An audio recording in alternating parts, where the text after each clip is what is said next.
రైతు ఆత్మహత్య తనను ఎంతో కలిచివేసిందని రోడ్లు భవనాలు సినిమాటోగ్రఫీ శాఖ మంత్రి కోమటిరెడ్డి వెంకటరెడ్డి భావోద్వేగానికి గురయ్యారు.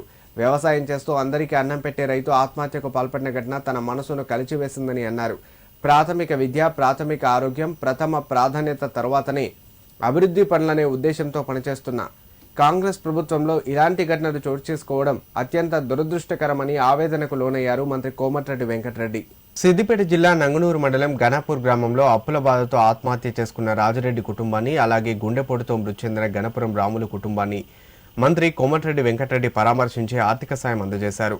ఎవరూ కూడా అధైర్యపడి ఆత్మహత్యలకు పాల్పడవద్దని కోరారు. నిరుపేదలకు కాంగ్రెస్ ప్రభుత్వం ఎల్లవేళలా అండగా ఉంటుందని మృతుల కుటుంబాలకు భరోసా కల్పించారు.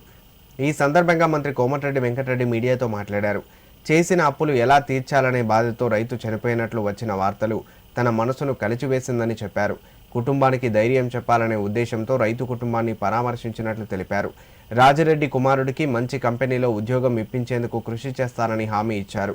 గణపురం రాములు కుటుంబానికి తక్షణమే ఇందిరమ్మ ఇల్లు మంజూరు చేస్తామని హామీ ఇచ్చారు.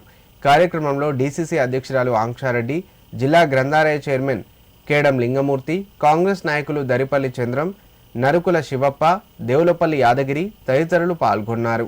చిన్న సన్నకారు రైతు 2 ఎకరాల ఆసామి 2 ఎకరాలకి భూమి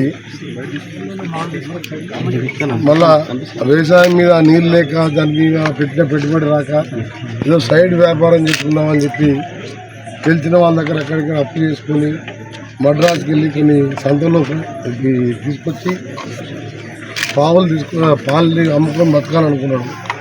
అప్పులు తీసుకోవాలనుకున్నాడు. అవి కూడా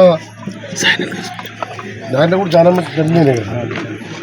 దాంట్లో కూడా చనిపోతేసరికి ధైర్యం కోల్పోయి ఇచ్చిన అప్పులు ఎట్లా తీర్పాలని చెప్పి ఆ బాధతో చనిపోయినట్టు ఉదయం కొన్ని పత్రికల్లో చూసిన నేను.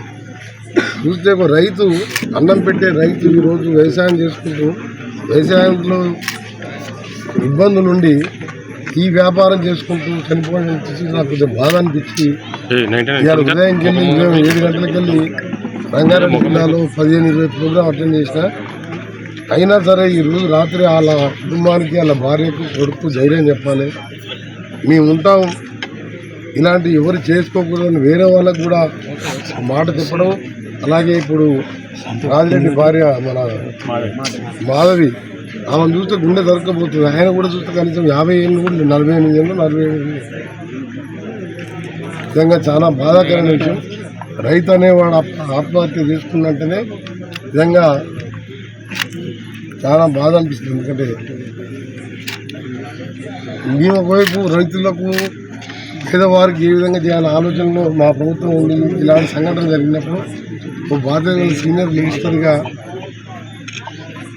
ధైర్యం చెప్పి ఆ కుటుంబానికి రైతు బీమాతో పాటు నా సొంతంగా కూడా ఆర్థిక సాయం చేసుకుంటూ మిగతా వాళ్ళకు కూడా నా ఒకటే మీ ఛానళ్ళ ద్వారా, మీరు సోషల్ మీడియా ఛానల్స్ కానీ, రెగ్యులర్ ఛానల్స్ కానీ, రైతులకు కానీ ఇబ్బంది ఉన్న వాళ్ళు మీరు గవర్నమెంట్లో మంత్రులను కానీ, స్థానికంగా ఉండే మా పార్టీ నాయకులను కానీ, పార్టీ అధ్యక్షులను సంప్రదించినట్టయితే ఈ ప్రాంతం అనే కాదు, సిద్దిపేట అనే కాదు, ఎక్కడైనా సరే ఒక మనిషి మళ్ళా జన్మంటూ ఉంటుందని చెప్పి ఎక్కడ మనం చూడలేదు, వినలేదు, అది లేదు, జరగని పని.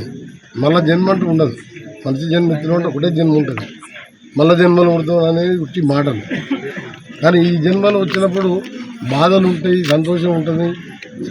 బాధలు ఉన్నప్పుడు మీరు ఆత్మహత్యలకు చేసి మీ కుటుంబాన్ని రోడ్డు మీద చేసి ఆ తల్లి, ఆ చెల్లె బాధపడుతుంటే, ఏడుస్తుంటే, ఆ కొడుకు ఏడుతున్న విధంగా గుండె తరక్కపోతుంది. అందుకనే మీరు ఎవరు కూడా చేయొద్దని చెప్పి, ఇలా చేసుకోవద్దు. మేము తప్పకుండా ప్రభుత్వం స్పందిస్తుంది. మీకు ఏమైనా ఇలాంటి ఇబ్బందులు వచ్చినప్పుడు ఎవరు వీలుంటే వాళ్ళు మా దగ్గరికి ఇక్కడ నాయకుల ద్వారా వచ్చినట్టయితే బ్యాంకుల ద్వారా, ప్రభుత్వం ద్వారా, కలెక్టర్కి చెప్తూ మా సొంతంగానే ఏదో సహాయం చేసుకుంటాం. కానీ ఇలాంటి చేసుకొని కుటుంబాన్ని బాధపెట్టద్దని నిజంగా కూడా రాజిరెడ్డి మంచి వ్యక్తి అని ప్రతి ఒక్కరు ఏ నోట అయినా సరే రాజిరెడ్డి గురించి చెప్తుంటే నాకు కూడా ఉదయం పేపర్ చదివినప్పుడే కళ్ళకి నీళ్ళు వచ్చింది. రాజిరెడ్డి గారి ఆత్మకు శాంతి కలగాలని భగవంతుని ప్రార్థిస్తూ తప్పకుండా అబ్బాయికి కూడా MBA చదువుకున్నంట, మంచి ఫార్మసీలో దేంట్లో